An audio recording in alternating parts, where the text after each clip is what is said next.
Hello दोस्तों, हमारे learn forever channel में आप सभी का स्वागत है।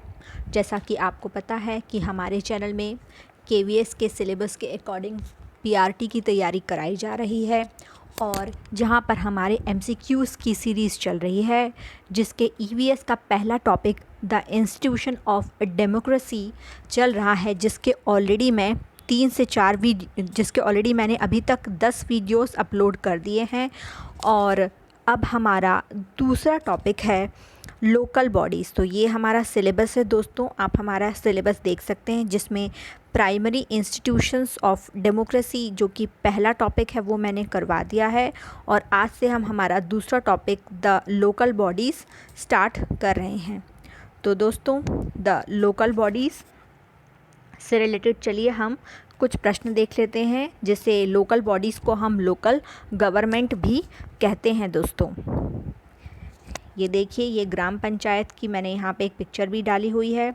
लोकल बॉडीज़ में ग्राम पंचायत आती हैं दोस्तों, और आज हम यहाँ पर ग्राम पंचायत से संबंधित ही प्रश्न देखने वाले हैं।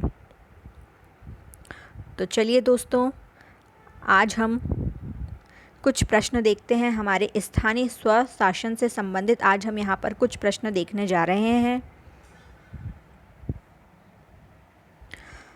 एमसीक्यू सीरीज़ स्टार्ट करने के पहले दोस्तों, हम यहाँ पर स्थानीय शासन लोकल बॉडी के बारे में कुछ समझ लेते हैं।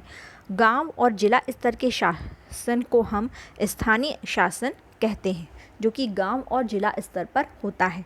तो आज हम यहाँ पर ग्रामीण स्तर से संबंधित प्रश्न देखेंगे और जिला स्तर के प्रश्न हम आपको अगली सीरीज़ में बताएंगे। तो देखिए दोस्तों, स्थानीय स्वशासन को 2 भागों में बांटा गया है, जैसा कि मैंने अभी आपको बताया है।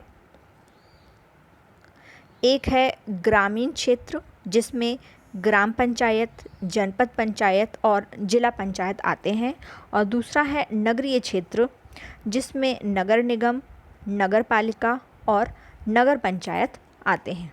तो दोस्तों, आज हम स्थानीय शासन के अंतर्गत ग्रामीण क्षेत्र में ग्राम पंचायत, जनपद पंचायत और जिला पंचायत से संबंधित कुछ प्रश्न देखेंगे। तो चलिए दोस्तों, आज का पहला प्रश्न देखते हैं। पंचायती राज व्यवस्था का वर्णन संविधान के किस भाग में है? आंसर है भाग 9। अगला प्रश्न, नगर पालिका से संबंधित प्रावधान संविधान के किस भाग में है? नगर पालिका से संबंधित प्रावधान संविधान के किस भाग में है दोस्तों? 9A में। अगला प्रश्न, किस अनुच्छेद के तहत राज्य सरकार ग्राम पंचायत की बात करती है? तो अनुच्छेद 40 के तहत। अगला प्रश्न, पंचायती राज प्रणाली किस पर आधारित है? पंचायती राज प्रणाली सत्ता के विकेंद्रीकरण पर आधारित है। यहाँ पर जो ग्राम सभाएं होती हैं, जो ग्राम पंचायत बनती है, उसमें ग्राम सभा के सदस्य डायरेक्टली ही अपने हेड को चुनते हैं, जो पंच होते हैं उन्हें चुनते हैं। तो यहाँ पर सत्ता किसी एक व्यक्ति के हाथ में नहीं होती, बल्कि यहाँ पर सत्ता का विकेंद्रीकरण होता है। डायरेक्ट रूप से ही जो गांव के जो लोग होते हैं वो अपने प्रतिनिधि का चुनाव करते हैं, और वे सभी उसमें शामिल भी होते हैं, प्रेजेंट रहते हैं, प्रत्यक्ष रूप से वह उसमें शामिल होते हैं। तो इसलिए पंचायती राज प्रणाली जो है वो सत्ता के विकेंद्रीकरण पर आधारित होती है। अगला प्रश्न, किस राजा के शासन में लोकल गवर्नमेंट की स्थापना हुई? या किस राज्य शासन में हम बोल सकते हैं? आंसर है चोलों के शासन में। सबसे पहले चोल काल ने ही लोकल गवर्नमेंट स्थापना की थी। अगला प्रश्न, भारत में स्थानीय स्वशासन का जनक किसे कहते हैं? आंसर है लॉर्ड रिपन को।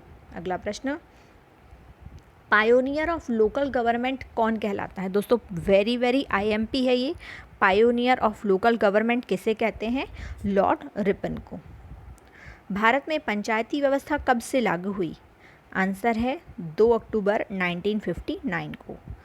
अगला प्रश्न, पंचायती राज व्यवस्था करने वाला पहला राज्य कौन सा था? कि किस राज्य में सबसे पहले पंचायती राज व्यवस्था लागू हुई?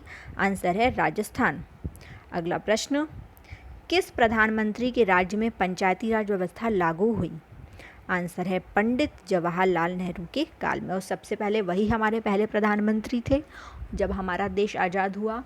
और उसके बाद सबसे पहले इन्होंने ही हमारे देश में पंचायती राज व्यवस्था लागू की। लेकिन इस तरह के लोकल गवर्नमेंट के बारे में जो विचार आया था वो सबसे पहले महात्मा गांधी जी के ही माइंड में यह बात आई थी कि हमें नीचे स्तर से जो है वो जो सत्ता जो है नीचे तबके से ही लोगों के हाथों में एक शासन व्यवस्था देना चाहिए छोटे स्तर से। तो तभी महात्मा गांधी ने ही जो है कि पंचायती स्तर के बारे में बात की थी, पंचायतों के बारे में, लोकल गवर्नमेंट की बात जो है वो महात्मा गांधी जी ने ही की थी। पंचायती राज व्यवस्था के त्रिस्तरीय व्यवस्था की स्थापना किस समिति द्वारा की गई थी? आंसर है बलवंत राय मेहता समिति द्वारा 1958 में। अगला प्रश्न, ग्राम पंचायत में महिलाओं को कितने प्रतिशत आरक्षण दिया गया है? आंसर है ये 33% हो दोस्तों, 33% दोस्तों, 33% जो आरक्षण है वो महिलाओं को दिया गया है। अगला प्रश्न, अनुसूचित जाति और अनुसूचित जनजाति की महिलाओं को कितने प्रतिशत आरक्षण मिला है? आंसर है 33%। अगला प्रश्न, ग्राम पंचायत का चुनाव लड़ने की न्यूनतम आयु कितनी है? आंसर है 21 वर्ष। ग्राम पंचायत का चुनाव लड़ने की आयु होती है 21 वर्ष। ये भी बहुत ही इम्पॉर्टेंट क्वेश्चन है दोस्तों, अक्सर लोग 30 और 35 वर्ष कर देते हैं। सामुदायिक विकास कार्यक्रम की नींव कब रखी गई? 1952 में। तो दोस्तों सामुदायिक विकास कार्यक्रम बहुत ही इम्पॉर्टेंट है जहाँ पे स्थानीय लोगों को या स्थानीय जनता की भागीदारी हो, और इसी पर्पस से जो है वह सामुदायिक विकास कार्यक्रम 1952 में चालू किया गया था। अगला प्रश्न, पंचायतों के चुनाव का संचालन कौन करता है? आंसर है राज्य चुनाव आयोग। अगला प्रश्न, ग्राम सभा किनसे मिलकर बनती है? ग्राम सभा गांव का वह प्रत्येक नागरिक जो 18 वर्ष का हुआ है, जो वोट देने का अधिकारी है, वह ग्राम सभा का सदस्य होता है। अगला प्रश्न, पंचायत समितियों को कितने विषयों पर कार्य करना पड़ता है? तो दोस्तों संविधान ने ग्राम पंचायतों को 29 विषय दिए हैं जिस पर वे कार्य करते हैं। अगला प्रश्न है, बलवंत राय मेहता समिति ने पंचायत राज की त्रिस्तरीय है दोस्तों, ये त्रिस्तरीय योजना यहाँ पे है, ये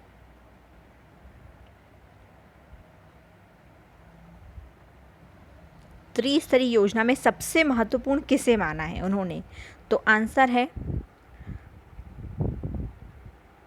लोकतांत्रिक विकेंद्रीकरण को। इन्होंने लोकतांत्रिक विकेंद्रीकरण को सबसे अधिक महत्वपूर्ण माना है।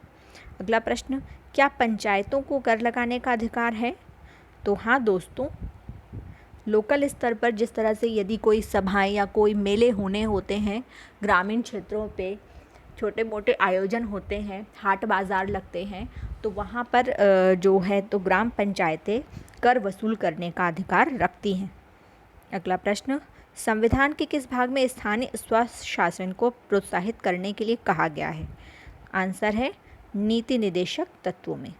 अगला प्रश्न, पंचायत समिति पंचायती राज व्यवस्था का कौन सा स्तर है? पंचायत समिति पंचायती राज व्यवस्था का कौन सा स्तर है? दोस्तों जैसा कि आपको पता है कि बलवंत राय मेहता समिति ने 1957 में पंचायती राज व्यवस्था के त्रिस्तरीय फॉर्मूला लेकर आए थे, जिसमें उन्होंने ग्राम पंचायत, पंचायत समिति और जिला परिषद की बात की थी। इसमें ग्राम पंचायत विलेज लेवल पर और पंचायत समिति ब्लॉक लेवल पर तथा जिला परिषद डिस्ट्रिक्ट लेवल पर बात की थी। तो जो पंचायत समिति है वह मध्यवर्ती है। आंसर है मध्यवर्ती। यह एक लिंक का काम करती है जिला परिषद और ग्राम पंचायत के बीच में। अगला प्रश्न, पंचायती राज क्या प्रदान करती है?